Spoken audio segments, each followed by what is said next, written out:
اعوذ باللہ من الشیطان الرجیم، بسم اللہ الرحمن الرحیم۔ السلام علیکم۔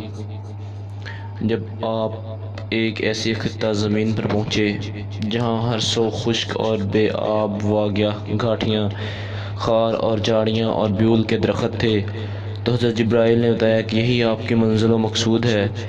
انہوں نے ایک سرخ ٹیلے کی جانب اشارہ کیا کہ اسی مقام پر آپ نے اللہ تعالیٰ کا گھر تعمیر کرنا ہے اور اسے پاک صاف کر کے طواف اور نماز سے باز کرنا ہے۔ چنانچہ آپ نے اپنے رفیق حیات اور نملود بیٹے کو زمزم والی جگہ پر ایک درخت کے نیچے بٹھا دیا، چند کھجوریں اور تھوڑا سا پانی ان کے حوالے کیا اور حکم الہی کے مطابق واپس روانہ ہو گئے۔ اب خشک پہاڑوں اور گرم ریگزار کے میدان میں ماں اور اس کا ننھا سا بیٹا اکیلا رہ گئے۔ سیدہ ہاجرہ نے اپنے شوہر کی جدائی اور اس ویرانی کو مشیت ازدی سمجھ کر خوش دلی سے قبول فرمایا، اور آج جس جگہ حتیم واقع ہے وہاں ایک جھونپڑی بنا کر اس میں رہائش پذیر ہو گئیں۔ حضرت ابراہیم روانگی کے وقت جو کھجوریں اور پانی دے گئے تھے وہ جلدی ہی ختم ہو گئے، اور نوبت یہاں تک پہنچی کہ اناج کا ایک دانہ پاس نہ رہا اور پانی کا گھونٹ بھی نہ تھا۔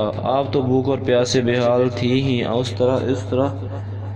اس طرح پر وہ یہ ننھے بچے نے بھی بلبلانا شروع کر دیا تھا۔ مامتا کبھی اپنی تنہائی و بے بسی کا خیال دل میں لاتی اور کبھی اس کی نگاہ میں اپنے ننھے بیٹے کی حالت زار کا نظارہ کرتی۔ اس بھیانک جنگل میں تو کسی انسان کے گزر کا تصور تھا اور نہ ہی کوئی سوں دور دور تک آبادی کا نام و نشان تھا۔ جب بچے کی حالت بگڑنا شروع ہوئی تو بے قرار ماں دل برداشتہ ہو کر اٹھی اور قریب ہی واقع صفا پہاڑی پر چڑھ کر دورہ نزدیک نظریں اڑانی شروع لگیں کہ شاید کوئی بھولا بھٹکا آدمی نظر آ جائے یا کھانے پینے کی کوئی شے دکھائی دے جائے۔ لیکن جب مایوس ہوئی تو تقریباً دوڑتی ہوئی وادی کو عبور کر کے دوسرے پہاڑی پر مروہ پر چڑھ گئیں، لیکن وہاں بھی سوائے محرومی کے کچھ نہیں تھا۔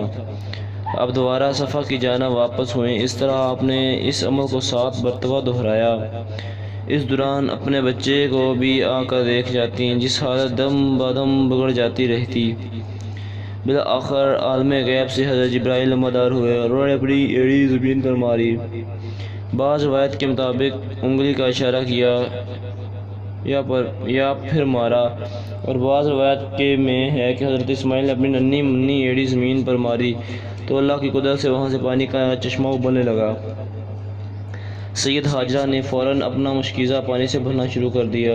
جب وہ بھر گیا تو خیال ہوا کہ یہ پانی ادھر ادھر بہہ کر ضائع نہ ہو جائے، اس لیے اس کے گرد مٹی کی پھاڑ بنائی شروع کر دی اور ساتھ ہی زمزم یعنی رک جا کی تکرار کرنے لگی۔ چنانچہ بعد میں یہ چشمہ زمزم سے مشہور ہوا۔ سرکار دو عالم حضرت محمد صلی اللہ علیہ وسلم فرماتے ہیں، اللہ پاک اسماعیل پر رحم فرمائے، اگر وہ پانی کو اس طرح نہ روکتی تو آج زمزم کنویں کی بجائے ایک جاری نہر کی شکل میں ہوتا۔ اس واقعے میں 5 یا 6 روز بعد عربوں کے ایک قبیلہ بن جرہم کا ایک قافلہ جو شام جا رہا تھا، راستہ بھول کر اس جانب آ نکلا۔ انہوں نے پہاڑیوں کی دوسری جانب خیمے نصب کر لیے۔ تقاضاً انہوں نے ایک آبی پرندہ فضا میں اڑتا دیکھا تو حیرت زدہ ہو گئے۔ وہ درجنوں مرتبہ ان راستوں سے گزر چکے تھے، یہاں دور تک پانی کا قطرہ نہ تھا۔ ایسے میں آبی پرندے کی موجودگی ناقابل یقین تھی، تاہم چند افراد حقیقت حال جاننے کے لیے ادھر ادھر پھیل گئے اور جلد ہی انہوں نے ایک ماں اور بیٹے کو ڈھونڈ نکالا جو اب پانی کے چشمے کے کنارے رہائش پذیر تھے۔ قافلے نے حضرت ہاجرہ سے وہاں قیام کی اجازت طلب کی، جو اس پیشگی شرط کے ساتھ دی کہ پانی کے مالکانہ حقوق سیدہ ہاجرہ کے نام سے محفوظ رہیں گے۔ باہم میل جول سے ماں بیٹے نے عربی بھی سیکھ لی، حالانکہ ان کی اپنی زبان عبرانی تھی۔ آپ کا لب و لہجہ وہی تھا جو 2500 سال بعد نازل ہونے والے قرآن پاک کا لہجہ قرار پایا۔ حضرت اسماعیل جوان ہوئے تو یوں ہی قبیلہ بنو جرہم ان کا سسرال بنا۔ آپ نے 2 شادیاں کی، دونوں بیویوں کا تعلق اسی قبیلے سے تھا۔ ان دونوں سے آپ کی 13 اولادیں ہوئیں، جن میں سے زیادہ 12 بیٹے اور ایک بیٹی تھی۔ بیٹی کا نام بشامہ یا محل تھا، جو آپ چچا حضرت اسحاق کی بہو بنی۔ شوہر کا نام اسوا دوم تھا، جب کا 12 بیٹے یعنی نبایوت، نبت، کدار، ادب، العلم، باعث، سمود، دوما، مسا، ہدور، تیما، جلود، نفیس اور قدواں عرب کے 12 قبائل کے 2 سردار اور مرث اعلیٰ ہوئے۔ ایک اور روایت کے مطابق آپ کی اولاد کے نام ناتب، کدار، اویل، ممسم، دوما، دوام، مسا، حداد، یتما، یتور اور فاکش بیان کیے گئے ہیں۔ حضرت محمد صلی اللہ علیہ وسلم کی کدار کی نسل میں سے تھے۔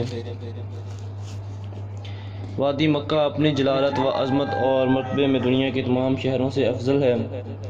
حضرت محمد صلی اللہ علیہ وسلم حضرت اسماعیل کے بیٹے کدار کی نسل میں سے تھے۔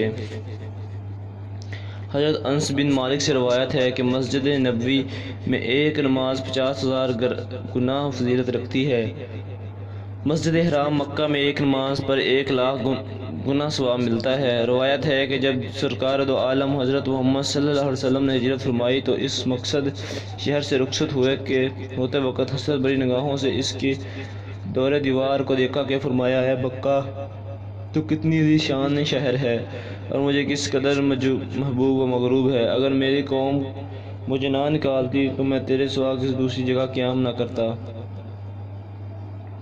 علامہ قزوینی ایک روایت بیان کرتے ہیں کہ رسول صلی اللہ علیہ وسلم نے فرمایا کہ جس آدمی نے مکہ مکرمہ کی گرمی پر 1 ساعت بھی صبر کیا تو اس نے جہنم 100 سال کے فاصلے تک دور کر دی جائے گی اور جنت 200 سال کی مسافت اس کے قریب کر دی جائے گی۔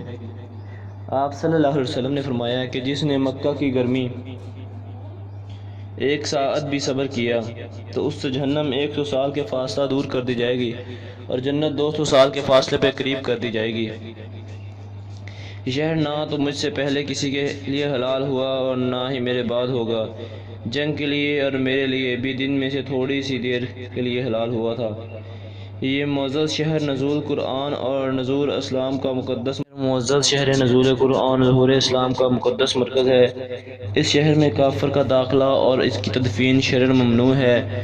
ماں سوا اشد ضرورت کے یہاں لڑائی کرنا حرام ہے، شکار کرنا بھی قطعاً حرام ہے۔ اس شہر کے درخت کاٹنا یعنی یہاں سے مٹی پتھر باہر لے جانا بھی حرام ہے، خواہ حدم حرم میں لے جایا جائے یا کسی دوسرے شہر میں۔